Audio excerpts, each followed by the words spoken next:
Aux États-Unis, quelque chose est en train de se passer. Des signaux économiques curieux nous parviennent. On peut les résumer en quelques mots. Hausse vertigineuse des prix, inflation donc, pénurie sur les produits alimentaires et non alimentaires, grève et tension sur le marché de l'emploi. Et si ces événements étaient des signes annonciateurs de dysfonctionnements à venir en Europe et en particulier en France? Pour creuser le sujet, j'ai fait appel à Christophe Le Boucher, aussi appelé Politico Boy. Intervenant régulier aux médias, journaliste et ingénieur, il est co-auteur aux côtés de Clément Perrault de ce livre, Les illusions perdues de l'Amérique démocrate. Mais posons d'entrée de jeu ces quelques données chiffrées. Alors, voilà les données en question. En un an, le prix du carburant a bondi de 59% au pays de l'oncle Sam. Le prix du gaz s'est renchéri de 50%. Les voitures d'occasion, plus 26%. Les chambres d'hôtel, plus 26%. Les steaks, plus 24%. Une situation qui inquiète l'opinion publique. Donc, au pays de l'oncle Sam, Christophe Leboucher nous raconte l'ambiance qui règne. Le sujet de discussion et d'inquiétude, c'est l'énergie et en particulier l'essence. Ça, c'est quelque chose qui se ressent tout de suite à la pompe, bien sûr. Et il faut savoir qu'aux États-Unis, comme il y a moins de taxes qu'en Europe sur les produits pétroliers et l'essence en particulier, le carburant, et bien, du coup, chaque hausse du prix se ressent beaucoup plus directement au niveau du consommateur. Et donc ça, c'est comme ça en plus aux États-Unis, encore plus qu'en Europe, on dépend beaucoup de la voiture.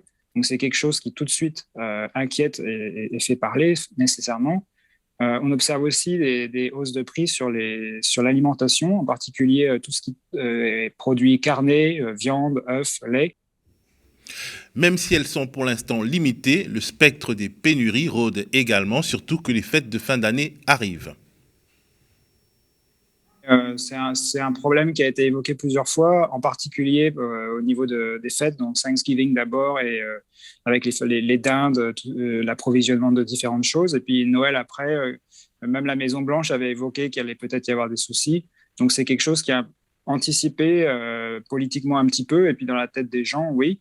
Après, pour l'instant, les inquiétudes sont plus tournées vers la hausse des prix plutôt que les pénuries et les questions liées à l'économie dans son ensemble. En parlant d'économie justement, de macroéconomie, à quel niveau est vraiment l'inflation américaine? L'inflation aux États-Unis est maintenant évaluée à 6,2% en rythme annuel et 0,9%, donc presque 1%, rien que sur le mois d'octobre. Donc ça replace à des niveaux qu'on n'avait pas observés depuis les années 90. Si ce n'est pas encore l'hyperinflation, ou du moins, disons, l'inflation à deux chiffres des années 70, c'est quand même un niveau qui n'avait pas été observé depuis 30 ans. C'est une inflation qu'on observe aussi hors dehors des États-Unis, bien sûr. En Europe, on est autour de 4% selon les derniers chiffres. Bien sûr, ça dépend de chaque pays. En Allemagne, le New York Times parlait de 4,6% en rythme annuel.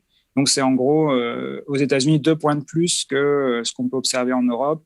Et ça s'explique aussi par des raisons structurelles, le dynamisme différent de l'économie américaine.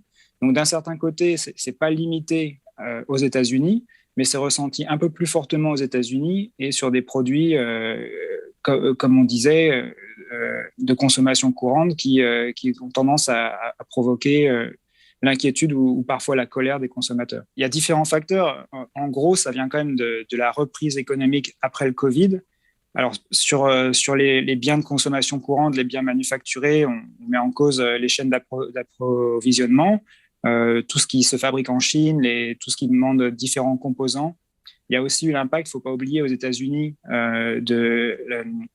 beaucoup d'emplois qui avaient été perdus ou suspendus, et donc des secteurs qui n'ont plus autant de main-d'œuvre qu'avant, que ce soit dans le secteur de la logistique ou même pour ce qui est de l'alimentaire, toutes les usines les abattoirs et tout ce qui produit l'aliment final. Donc le manque de capacité à répondre à la demande, que ce soit à travers le commerce international, et là on pointe les soucis avec la Chine, ou structurellement au sein des États-Unis, où il y a des ports où on a du mal à évacuer les containers à temps. Il y a des soucis de main-d'œuvre, par exemple, dans le transport routier. Donc tout ça, ça provoque une hausse des prix et parfois des pénuries. Ça, c'est un premier aspect donc, qui est vraiment directement lié au Covid et à la reprise économique. Après, il y a aussi un souci au niveau de l'énergie. Et là, c'est un peu de la géopolitique aussi. Selon ce que disait Joe Biden récemment, l'OPEC refuse d'augmenter la production de pétrole, en partie pour des raisons politiques et des questions liées à la politique américaine vis-à-vis de l'Arabie saoudite. Donc il y a aussi un peu ici un conflit plus de nature géopolitique, en plus de la hausse rapide de la demande liée à la reprise économique qui provoque ces tensions sur le marché et ces hausses des prix. Problème de chaîne logistique à l'intérieur du pays et à l'international, difficulté à embaucher et prix de l'énergie. Les problèmes des États-Unis ressemblent à s'y méprendre aux problèmes de la France. La hausse des prix est déjà là en France. L'inflation aurait bondi à 2,6% en octobre et selon l'indice harmonisé des prix à la consommation, un autre indicateur, on serait sur une hausse de 3,2% sur un an. Pour l'instant, on n'en est pas à la moitié des taux américains en matière d'inflation, mais déjà, Michel-Édouard Leclerc, patron du groupe de grande distribution Leclerc, se montre alarmiste. On anticipe une inflation beaucoup plus forte que ce qui est annoncé par l'INSEE ou ce que les prévisionnistes annoncent. On est à 2,6 en France, disent-ils, mais regardez, on est à 5,5 en Espagne, on est à 5,4 en Allemagne, on est à 5% aux États-Unis. J'anticipe qu'il va y avoir une sacrée hausse de prix dès ce mois-ci, dans tous les magasins de toutes les enseignes, à la fois sur l'alimentaire, sur les pâtes, sur les huiles, sur les cafés, sur le cacao, énorme sur le café et cacao. Il va y avoir des hausses de prix sur le non-alimentaire, de tout ce qui venait avec la filière asiatique, le bricolage, les matériels de cuisson, la hi-fi, son, stéréo, ça va impacter pour Noël. Et puis, il y a aussi le changement de modèle économique qui fait que beaucoup de choses vont être vendues plus chères, parce que moins polluants, parce que fabriquées autrement. Et donc, voilà, il va falloir des systèmes de redistribution. Ça va impacter les plus pauvres. Il n'y a pas que l'inflation dans le ciel économique troublé des États-Unis, il y a aussi une avalanche de grèves et comme une sorte de révolte générale des travailleurs américains. Les travailleurs se rebellent un petit peu, où il y a clairement quelque chose qui se passe à deux niveaux. Chez les gens qui ont un emploi et qui sont syndiqués, on voit de plus en plus de préavis de grève, parfois très durs, ou simplement de négociations avec le patronat pour obtenir des meilleures conditions. Et ça, c'est à la fois une prise de conscience au niveau des employés, des ouvriers, qui a été facilitée par l'épisode du Covid, le confinement et tout ce qu'on a traversé. Mais c'est aussi la conjoncture économique qui permet, puisqu'il y a une pénurie de main-d'œuvre, qui donne plus de pouvoir aux salariés pour négocier et obtenir des hausses de salaire, des meilleures conditions. Surtout que le Covid a montré les limites ou les risques de retourner au travail. Donc ça donne des arguments et des motifs pour se motiver en plus pour les travailleurs syndiqués. Donc ça, c'est un premier aspect qui est vraiment le fruit du travail des syndicats. Et l'autre aspect, c'est qu'il y a beaucoup de gens qui refusent tout simplement de revenir sur le marché du travail. Soit ce sont des gens qui sont partis en pré-retraite après avoir perdu leur emploi pendant le Covid et qui du coup ne comptent pas retourner sur le marché du travail. Donc ça, c'est à peu près un tiers des emplois non pourvus. Et un autre tiers, c'est des gens qui n'ont pas envie de revenir sur le marché parce qu'ils se sont rendus compte pendant le Covid qu'ils n'avaient pas forcément besoin de leur travail ou du moins qu'ils n'étaient pas prêts à sacrifier tout ce qu'ils avaient besoin de sacrifier pour avoir ces emplois.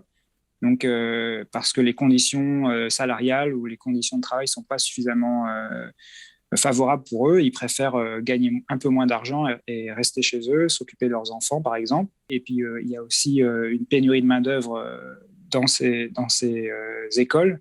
Et du coup, il y a moins de place en crèche que ce qui serait nécessaire. Et ça coûte très cher aux États-Unis puisque ce n'est pas ou très peu subventionné. Ça crée des tensions sur le marché du travail et ça donne plus de pouvoir de négociation aux salariés, ce qui est une bonne chose. On voit d'ailleurs que les salaires tendent à augmenter, surtout sur les bas salaires.